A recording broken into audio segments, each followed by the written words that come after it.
Friends, ನೀವು ನೋಡ್ತಾ ಇದ್ದೀರಾ RK Kembhavi YouTube channel. Friends, ನನಗೆ ಈ ಒಂದು ವಿಡಿಯೋ ಮಾಡಲಿಕ್ಕೆ ಭಾಳ ಅಂದರೆ ಭಾಳ ಹೆಮ್ಮೆ ಆಗ್ತಾ ಇದೆ, ಬಹಳ ಖುಷಿ ಆಗ್ತಾ ಇದೆ. ಯಾಕಪ್ಪ ಅಂತಂದರೆ ಇಷ್ಟು ದಿನ ನಾವು ಲೇಬರ್ ಕಾರ್ಡ್ ಇದ್ದಂಥವರಿಗೆ ಆ ಸೌಲಭ್ಯ ಬರ್ತಾ ಇದೆ, ಈ ಸೌಲಭ್ಯ ಬರ್ತಾ ಇದೆ ಅಂತ ವಿಡಿಯೋ ಮಾಡ್ತಾ ಇದ್ವಿ. ಆದರೆ ಲೇಬರ್ ಕಾರ್ಡ್ ಇದ್ದಂಥವರ ಮಕ್ಕಳ ಒಂದು ಸ್ಕಾಲರ್ಶಿಪ್ ಬಗ್ಗೆ ಕೂಡ ವಿಡಿಯೋ ಮಾಡ್ತಾ ಇದ್ವಿ. ಸೊ ಏನು ಮಾಡ್ತಾ ಇದೀವಪ್ಪ ಅಂತಂದರೆ ಸ್ಟಾರ್ಟ್ ಆಗಿಲ್ಲ, ಬಂದಾಗಿದೆ, ಇನ್ನೂ ಶುರು ಆಗಿಲ್ಲ ಅಂತಲೇ ಮಾಡ್ತಾ ಇದ್ವಿ. ಸೊ ಭಾಳಷ್ಟು ಲೇಬರ್ ಕಾರ್ಡ್ ಇದ್ದಂಥವರ ಮಕ್ಕಳು ಅಥವಾ ಲೇಬರ್ ಕಾರ್ಡ್ ಇದ್ದಂಥವರು ನಮಗೆ ಭಾಳ ಅಂದರೆ ಭಾಳ ಕೇಳ್ತಾ ಇದ್ರು, ಯಾವಾಗ ನಮ್ಮ ಒಂದು ಸ್ಕಾಲರ್ಶಿಪ್ ಅರ್ಜಿ ಶುರು ಆಗುತ್ತೆ ಅಂತ. ಸೊ ಅದಕ್ಕೋಸ್ಕರ ಈ ಒಂದು ವಿಡಿಯೋ ನನಗೆ ಭಾಳ ಖುಷಿ ಏನಾಗ್ತಿದೆಯಪ್ಪ ಅಂತಂದರೆ ಲೇಬರ್ ಕಾರ್ಡ್ ಅಥವಾ ಕಾರ್ಮಿಕ ಕಾರ್ಡ್ ಇದ್ದಂಥವರ ಇಬ್ಬರ ಮಕ್ಕಳ ಒಂದು ಉನ್ನತ ಶಿಕ್ಷಣಗೋಸ್ಕರ ಶೈಕ್ಷಣಿಕ ಸಹಾಯಧನ ಅಥವಾ ಸ್ಕಾಲರ್ಶಿಪ್ಪನ್ನು ಪಡಲಿಕ್ಕೆ ಇವತ್ತಿನಿಂದ, ಇದು ಲೈವ್ ಪ್ರೂಫ್ ಆಗಿ ನಾನು ನಿಮಗೆ ತೋರಿಸ್ತಾ ಇದ್ದೀನಿ, ಇವತ್ತಿನಿಂದ ಒಂದು ಶೈಕ್ಷಣಿಕ ಸಹಾಯಧನವನ್ನು ಪಡಲಿಕ್ಕೆ ಲೇಬರ್ ಕಾರ್ಡ್ ಇದ್ದಂಥವರು ಈಗ ಅರ್ಜಿಯನ್ನು ಸಲ್ಲಿಸಲಿಕ್ಕೆ ಅರ್ಜಿಯನ್ನು ಓಪನ್ ಆಗಿದೆ ಫ್ರೆಂಡ್ಸ್. ಸೊ ಹೀಗಾಗಿ ಈ ಒಂದು ವಿಡಿಯೋದಲ್ಲಿ ನಾನು ನಿಮಗೆ ಲೈವ್ ಪ್ರೂಫ್ ಆಗಿ ಯಾವ ರೀತಿಯಾಗಿ ಅರ್ಜಿಯನ್ನು ಓಪನ್ ಆಗಿದೆ, ಅದು ಎಲ್ಲಿ ಓಪನ್ ಮಾಡ್ಕೋಬೇಕು, ಅದನ್ನು ತುಂಬುವುದು ಹೇಗೆ, ಅರ್ಜಿಯನ್ನು ಕಂಪ್ಲೀಟ್ ಮಾಡುವುದು ಹೇಗೆ ಅಂತ ಸಂಪೂರ್ಣವಾದ ಮಾಹಿತಿನ ಈ ಒಂದು ವಿಡಿಯೋದಲ್ಲಿ ನಾನು ನಿಮಗೆ ತಿಳಿಸ್ಕೊಡ್ತಾ ಇದ್ದೀನಿ. ಸೊ ದಯವಿಟ್ಟು ಈ ವಿಡಿಯೋಗೆ ನೀವು ಒಂದು ಸಪೋರ್ಟ್ ಮಾಡಬೇಕು. ಸಪೋರ್ಟ್ ಯಾವ ರೀತಿಯಪ್ಪ ಅಂತಂದರೆ, ಎಷ್ಟು ಜನ ವಿಡಿಯೋ ನೋಡ್ತಾ ಇದ್ದೀರಾ ಪ್ರತಿಯೊಬ್ಬರು ಒಂದು ಲೈಕ್ ಮಾಡಿ. ಆ ಲೈಕ್ ಮಾಡೋದ್ರಿಂದ ನಮ್ಮ ಒಂದು ಮಾಡಿರುವಂಥ ವಿಡಿಯೋಗೆ ಒಂದು ಬೆಲೆ ಇರುತ್ತೆ, ನಿಮ್ಮ ಒಂದು ನಮಗೆ ಸಪೋರ್ಟ್ ಇರುತ್ತೆ. ಸೊ ಹಾಗಾದರೆ ಬನ್ನಿ, ಯಾವ ರೀತಿಯಾಗಿ ಲೇಬರ್ ಕಾರ್ಡ್ ಇದ್ದಂಥವರ ಒಂದು ಇಬ್ಬರ ಮಕ್ಕಳಿಗೆ ಸ್ಕಾಲರ್ಶಿಪ್ಪನ್ನು ಪಡಲಿಕ್ಕೆ ಅರ್ಜಿ ಶುರುವಾಗಿದೆ ಅಂತ ಕಂಪ್ಲೀಟ್ ಮಾಹಿತಿನ ತಿಳಿಸ್ಕೊಡ್ತೀನಿ.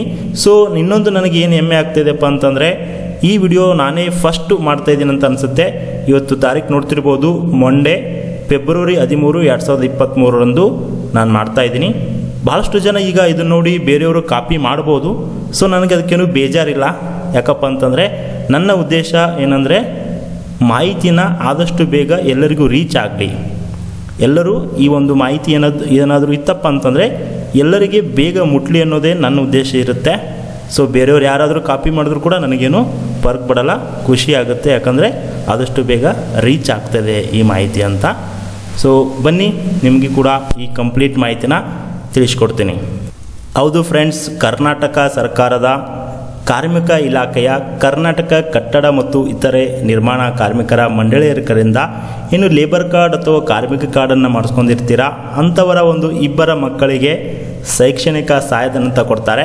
ಇಲ್ಲಿ ನರ್ಸರಿಯಿಂದ ಹಿಡ್ಕೊಂಡು ಡಿಗ್ರಿ ತನಕ ಕೂಡ ಇಲ್ಲಿ ನೀವು ಸಹಾಯಧನವನ್ನು ಪಡಿಬೋದಾಗಿದೆ. ಇಷ್ಟು ದಿನ ಈ ಒಂದು ಶೈಕ್ಷಣಿಕ ಸಹಾಯಧನ ಅಥವಾ ಸ್ಕಾಲರ್ಶಿಪ್ ಲೇಬರ್ ಕಾರ್ಡ್ ಇದ್ದಂಥ ಮಕ್ಕಳ ಒಂದು ಸ್ಕಾಲರ್ಶಿಪ್ ಶುರು ಆಗಿದ್ದಿಲ್ಲ. ಇವತ್ತಿನಿಂದ ಒಂದು ಮೀಟಿಂಗನ್ನು ಮಾಡಿದ್ದಾರೆ. ಇಲ್ಲಿ ನೋಡ್ತಿರ್ಬೋದು, ಫೆಬ್ರವರಿ 13, 2023 ಒಂದು ಮಾನ್ಯ ಕಾರ್ಮಿಕ ಸಚಿವರು ಮತ್ತು ಮಂಡಳಿಯ ಅಧ್ಯಕ್ಷರು ಒಂದು ಮೀಟಿಂಗನ್ನು ಅರೇಂಜ್ಮೆಂಟ್ ಮಾಡಿ, ಈ ಮೀಟಿಂಗಲ್ಲಿ ಡಿಸೈಡ್ ಮಾಡಿ ಇವತ್ತಿನಿಂದನೇ ಈ ಒಂದು ಸ್ಕಾಲರ್ಶಿಪ್ಗೆ ಅರ್ಜಿ ಹಾಕಲಿಕ್ಕೆ ಇಲ್ಲಿ ಶುರು ಮಾಡಲಾಗಿದೆ. ಸೊ ನಿಮಗೆಲ್ಲರಿಗೂ ಗೊತ್ತಿರುವ ಹಾಗೆ ಯಾವ್ಯಾವ ಕ್ಲಾಸಿಗೆ ಎಷ್ಟೆಷ್ಟು ಬರುತ್ತೆ ಅಂತ ನಿಮ್ಗೆ ಗೊತ್ತಿದೆ ಅಂತ ಅನ್ಕೋತಾ ಇದ್ದೀನಿ. ಸೊ ಅದ್ರ ಬಗ್ಗೆ ಜಾಸ್ತಿ ಹೇಳಿ ನಿಮಗೆ ಟೈಮ್ ವೇಸ್ಟ್ ಮಾಡೋದಿಲ್ಲ. ಡೈರೆಕ್ಟಾಗಿ ನಿಮಗೆ ಅದು ಯಾವ ರೀತಿಯಾಗಿ ಓಪನ್ ಮಾಡುವುದು ಅಂತ ತಿಳಿಸ್ಕೊಡ್ತೀನಿ. ಇದು ಸೇವಾ ಸಿಂಧು ಅಥವಾ ಗ್ರಾಮ ಒನ್ ಕೇಂದ್ರಗಳಲ್ಲಿ ನೀವು ಅರ್ಜಿಯನ್ನು ಸಲ್ಲಿಸ್ಬೋದು. ನಾನು ನಿಮಗೆ ಮೊದಲು ಈಗ ಲಾಗೌಟ್ ಆಗಿ ತೋರಿಸ್ತೇನೆ. ನೀವು ಸೇವಾ ಸಿಂಧು ಒಂದು ಅಕೌಂಟನ್ನು ಕ್ರಿಯೇಟ್ ಮಾಡ್ಕೋಬೇಕಾಗತ್ತೆ. ಸೊ ಯಾರ ಹೆಸರ ಮೇಲೆ ಅಕೌಂಟನ್ನು ಒಂದು ಸ್ಕಾಲರ್ಶಿಪ್ ಆಗ್ತಾ ಇದ್ದೀರಾ ಅವರ ಹೆಸರಲ್ಲೇ ಸೇವಾ ಸಿಂಧು ಅಕೌಂಟನ್ನು ಕ್ರಿಯೇಟ್ ಮಾಡ್ಕೊಳ್ಳಿ. ಕ್ರಿಯೇಟ್ ಮಾಡ್ಕೊಂಡಾದ್ಮೇಲೆ ನಿಮಗೆ ಒಂದಿಷ್ಟು ಲಾಗಿನ್ ಡೀಟೇಲ್ಸ್ ಸಿಗುತ್ತೆ. ಈ ಲಾಗಿನನ್ನು ನೀವು ಹಾಕ್ಕೊಂಡು ಆಮೇಲೆ ಯೂಸರ್ ಐ ಡಿ ಪಾಸ್ವರ್ಡ್ ಹಾಕಿ ಇಲ್ಲಿ ಕಾಣ್ತಿರುವಂಥ ಕ್ಯಾಪ್ಚನ್ ಹಾಕಿ ಸಬ್ಮಿಟ್ ಬಟನ್ ಮೇಲೆ ಕ್ಲಿಕ್ ಮಾಡಿದಾಗ ನಿಮಗೆ ಸೇವಾ ಸಿಂಧು ಅಕೌಂಟು ಈ ರೀತಿಯಾಗಿ ಓಪನ್ ಆಗುತ್ತೆ. ಇದು ಇಲ್ಲಿ ನೋಡ್ತಿರ್ಬೋದು, ಇದು ಸಿಟಿಜನ್ ಲಾಗಿನ್ ಆಗಿದೆ. ಇಲ್ಲಿ ಕಾಣ್ತಿರ್ಬೋದು ನಿಮಗೆ ಸಿಟಿಜನ್ ಲಾಗಿನ್.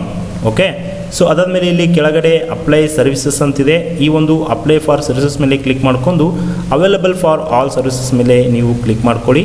ಸೊ ಕ್ಲಿಕ್ ಮಾಡ್ಕೊಂಡಾಗ ನಿಮಗೆ ಸೇವಾ ಸಿಂಧುದಲ್ಲಿ ಇರುವಂಥ ಎಲ್ಲ ಸರ್ವಿಸ್ ಲಿಸ್ಟ್ ಇಲ್ಲಿ ಬರುತ್ತೆ. ನೀವು ಇಲ್ಲಿ ಸರ್ಚ್ ಬಾಕ್ಸಲ್ಲಿ ನೆನಪಿಟ್ಕೊಳ್ಳಿ, ಇಲ್ಲಿ ಸರ್ಚ್ ಬಾಕ್ಸ್ ಇದೆಯಲ್ಲ, ಇಲ್ಲಿ ಏನು ಟೈಪ್ ಮಾಡ್ಬೇಕಂತಂದರೆ KBO, ಜಸ್ಟ್ ನೀವು KBO ಅಂತ ಟೈಪ್ ಕೊಡಿ. ಇಲ್ಲಿ ಸರ್ವಿಸ್ ನೇಮ್ ಬರುತ್ತೆ, application for constructions board education assistant for first 2 childrens of registered construction worker labour department ಅಂತ ಬರುತ್ತೆ. ಸೊ ಈ ಒಂದು ಸರ್ವಿಸ್ ಮೇಲೆ ನೀವು ಕ್ಲಿಕ್ ಮಾಡ್ಕೊಳ್ಳಿ. ಕ್ಲಿಕ್ ಮಾಡ್ಕೊಂಡ ತಕ್ಷಣ ನಿಮಗೆ ಅಪ್ಲಿಕೇಶನ್ ಓಪನ್ ಆಗುತ್ತೆ ಅಂತಲೇ ಹೇಳ್ಬೋದು. ಸೊ ನಾನು ಈಗ ಅದ್ರ ಮೇಲೆ ಕ್ಲಿಕ್ ಮಾಡ್ತಾ ಇದ್ದೀನಿ. ಕ್ಲಿಕ್ ಮಾಡೋಣ. ನೋಡಿ ಫ್ರೆಂಡ್ಸ್, ಇಲ್ಲಿ ನಿಮಗೆ ಕಾರ್ಮಿಕ ಇಲಾಖೆಯ ಕರ್ನಾಟಕ ಕಟ್ಟಡ ಮತ್ತು ಇತರ ನಿರ್ಮಾಣ ಕಾರ್ಮಿಕ ಮಂಡಳಿಯವರ ನೋಂದಾಯಿತ ಕಟ್ಟಡ ಕಾರ್ಮಿಕರ ಮೊದಲ 2 ಮಕ್ಕಳಿಗೆ ನೀಡುತ್ತಿರುವಂಥ ಶೈಕ್ಷಣಿಕ ಸಹಾಯಧನಕ್ಕಾಗಿ ಅರ್ಜಿಯನ್ನು ಇಲ್ಲಿ ಓಪನ್ ಆಗಿದೆ. ಇಲ್ಲಿ ಬಹಳ ಸಿಂಪಲ್ ಆಗಿ ಅರ್ಜಿಯನ್ನು ಸಲ್ಲಿಸ್ಬೋದು. ಮೊದಲು ಇಲ್ಲಿ ಲೇಬರ್ ಕಾರ್ಡ್ ಇದೆಯಲ್ಲ, ಯಾರ ಅಂದರೆ ಮಕ್ಕಳ ತಂದೆಯವರ ಹೆಸರು ಮೇಲೆ ಇದೆನಾ ತಾಯಿಯವರ ಹೆಸರು ಮೇಲೆ ಇದೆನಾ ಅದನ್ನು ನೀವು ಇಲ್ಲಿ ಟಿಕ್ಕನ್ನು ಮಾಡಬೇಕಾಗತ್ತೆ. ಅದಾದಮೇಲೆ ಇಲ್ಲಿ ರೆಫರೆನ್ಸ್ ನಂಬರನ್ನು ಹಾಕಿದರೆ ಆಟೋಮೆಟಿಕ್ಕಾಗಿ ಇನ್ಫಾರ್ಮೇಷನ್ ಬರುತ್ತೆ. ಆಮೇಲೆ ಇಲ್ಲಿ ಮೊಬೈಲ್ ನಂಬರ್ ಇರೋದಿಲ್ಲ, ನೀವು ಮೊಬೈಲ್ ನಂಬರ್ ಹಾಕಬೇಕು. ರೆಫರೆನ್ಸ್ ನಂಬರ್ ನಿಮಗೆ LD007 ಈ ಥರ ಇರುತ್ತೆ. ಅಥವಾ ನಿಮ್ಮ ಕಡೆ ರಿಜಿಸ್ಟ್ರೇಷನ್ ನಂಬರ್ ಇದ್ದರೆ LO ಇಂದ ಸ್ಟಾರ್ಟ್ ಆಗುತ್ತೆ ನೋಡಿ, ಆ ರಿಜಿಸ್ಟ್ರೇಷನ್ ನಂಬರನ್ನು ನೀವು ಲೇಬರ್ ಕಾರ್ಡಲ್ಲಿ ಇರುತ್ತೆ, ಅದನ್ನು ಹಾಕಿ. ಅದಾದಮೇಲೆ ಇಲ್ಲಿ ಪೇರೆಂಟ್ಸ್ ಅವರ ಅಂದರೆ ತಂದೆಯವರಿದ್ದರೆ ಇಲ್ಲಿ ತಂದೆಯವರ ಆಧಾರ್ ಕಾರ್ಡ್ ನಂಬರ್ ಹಾಕಿ ಆಟೋಮೆಟಿಕ್ ಅವರ ಒಂದು ಹೆಸರು ಮತ್ತು ಡೇಟ್ ಆಫ್ ಬರ್ತ್ ಬರುತ್ತೆ. ಆಮೇಲೆ ತಾಯಿಯವರ ಆಧಾರ್ ಕಾರ್ಡ್ ನಂಬರ್ ಹಾಕಿ ಹೆಸರು ಮತ್ತು ಡೇಟ್ ಆಫ್ ಬರ್ತ್ ಬರುತ್ತೆ. ಈಗ ವಿದ್ಯಾರ್ಥಿಯವರ ಒಂದು ಆಧಾರ್ ಕಾರ್ಡನ್ನು ಹಾಕಿ ಆಟೋಮೆಟಿಕ್ ಹೆಸರು ಡೇಟ್ ಆಫ್ ಬರ್ತು ಆಟೋಮೆಟಿಕ್ ಬರುತ್ತೆ. ಇಲ್ಲಿ ವಿದ್ಯಾರ್ಥಿಯವರಿಗೆ ಏನಾಗಬೇಕು ಅಂದರೆ ಇಲ್ಲಿ ಪೇರೆಂಟ್ಸ್ ಒಂದು ಲೇಬರ್ ಕಾರ್ಡ್ ಇದ್ದಂಥವರಿಗೆ ಮಗಳ ಅಥವಾ ಮಗ ಆಗಬೇಕು ಅನ್ನೋದನ್ನು ಸೆಲೆಕ್ಟ್ ಮಾಡ್ಕೊಳ್ಳಿ. ಇಲ್ಲಿ ಲಿಂಗನ ಸೆಲೆಕ್ಟ್ ಮಾಡ್ಕೊಳ್ಳಿ. ಆಮೇಲೆ ಯಾವ ಕೋರ್ಸಲ್ಲಿ ನೀವು ಸ್ಟಡಿ ಮಾಡ್ತಾ ಇದ್ದೀರಾ, ಇಲ್ಲಿ 1ನೇ ತರಗತಿಯಿಂದ ಹಿಡ್ಕೊಂಡು ITI, PhD, MD, medical MBBS, MTech, BE, BTech, post graduation, LLM, LLB, graduate, B.Ed ಎಲ್ಲ ಕೋರ್ಸ್ಗಳು ಇಲ್ಲಿ ನೀವು ಒಂದು ಲೇಬರ್ ಕಾರ್ಡ್ ಇದ್ದಂಥ ಮಕ್ಕಳು ಅರ್ಜಿಯನ್ನು ಹಾಕ್ಬೋದು. ಫಾರ್ ಎಕ್ಸಾಂಪಲ್ ಈಗ ನಾನು B.Ed ಇದ್ದರೆ B.Edನ್ನು ಹಾಕ್ಕೋಬೋದು, ಅಥವಾ BSc ಗ್ರ್ಯಾಜುಯೇಷನ್ ಇದ್ದರೆ ನಾವು ಇಲ್ಲಿ ಗ್ರ್ಯಾಜುಯೇಷನ್ ಅಂತ ಸೆಲೆಕ್ಟ್ ಮಾಡ್ಕೋಬೋದು. ಅದಾದಮೇಲೆ ಇಲ್ಲಿ ನಿಮ್ಮ ಒಂದು ID, SATS ID ಅಥವಾ ವಿದ್ಯಾರ್ಥಿಗಳ ID ಇರುತ್ತೆ, ಅದನ್ನು ಹಾಕಿ. ಅದಾದ ಮೇಲೆ ಇಲ್ಲಿ ಕಾಣ್ತಿರುವಂಥ ಒಂದು ಬ್ಯಾಂಕ್ ಡೀಟೇಲ್ಸನ್ನು ಹಾಕಿ, ಅದಾದ ಮೇಲೆ ಅಗ್ರಿ ಬಟನ್ ಮೇಲೆ ಕ್ಲಿಕ್ ಮಾಡ್ಕೊಂಡು ಈ ವೆರಿಫಿಕೇಷನ್ ಕೋಡನ್ನು ಹಾಕಿ ಸಬ್ಮಿಟ್ ಮಾಡಬೇಕಾಗತ್ತೆ. ಸಬ್ಮಿಟ್ ಮಾಡಿದಾಗ ನಿಮಗೆ ಈ ಒಂದು ಲೇಬರ್ ಕಾರ್ಡ್ ಇದ್ದಂಥ ಮಕ್ಕಳ ಒಂದು ಸ್ಕಾಲರ್ಶಿಪ್ಗೆ ಅರ್ಜಿಯನ್ನು ನೀವು ಸಲ್ಲಿಸಿದಂಗೆ ಆಗುತ್ತೆ. ಅದನ್ನು ನೀವು ಇಲ್ಲಿ ವ್ಯೂ ಸ್ಟೇಟಸ್ ಆಫ್ ಅಪ್ಲಿಕೇಶನ್ ಮೇಲೆ ಕ್ಲಿಕ್ ಮಾಡಿಕೊಂಡು ಆ ಒಂದು ಸ್ಟೇಟಸನ್ನು ನೀವು ನೋಡ್ಬೋದು ಫ್ರೆಂಡ್ಸ್. ಸೊ ಈ ಥರ ಭಾಳ ಖುಷಿ ವಿಚಾರ ಅಂತಲೇ ಹೇಳ್ಬೋದು. ಭಾಳಷ್ಟು ದಿನಗಳ ಹಿಂದೆ ಒಂದು ವೇಟ್ ಮಾಡ್ತಾಯಿದ್ರು ಯಾವಾಗ ಲೇಬರ್ ಕಾರ್ಡ್ ಮಕ್ಕಳಿಗೆ ಸ್ಕಾಲರ್ಶಿಪ್ ಸ್ಟಾರ್ಟ್ ಆಗುತ್ತೆ ಅಂತ. ಸೊ ಇದೊಂದು ಒಳ್ಳೆ ಅಪ್ಡೇಟ್ ಇತ್ತು, ತಿಳಿಸ್ಕೊಡೋಣ ಅಂತ ಈ ಒಂದು ವಿಡಿಯೋ ಮಾಡಿದ್ದೀನಿ. ದಯವಿಟ್ಟು ಇನ್ನೊಮ್ಮೆ ರಿಕ್ವೆಸ್ಟ್ ಮಾಡ್ತಾಯಿದ್ದೀನಿ, ಯಾರೆಲ್ಲ ವಿಡಿಯೋ ನೋಡ್ತಾ ಇದ್ದೀರಾ ಎಲ್ಲರೂ ತಪ್ಪದೇ ನೀವು ಈ ವಿಡಿಯೋಗೆ ಲೈಕ್ ಮಾಡಿ ನಮಗೆ ಸಪೋರ್ಟ್ ಮಾಡಬೇಕು. ಹಾಗೆ ಎಲ್ಲರಿಗೂ ಶೇರ್ ಮಾಡಿ, ಈ ಮಾಹಿತಿನ ಎಲ್ಲರಿಗೂ ಹಂಚ್ಕೊಳ್ಳಿ ಫ್ರೆಂಡ್ಸ್. Thank you.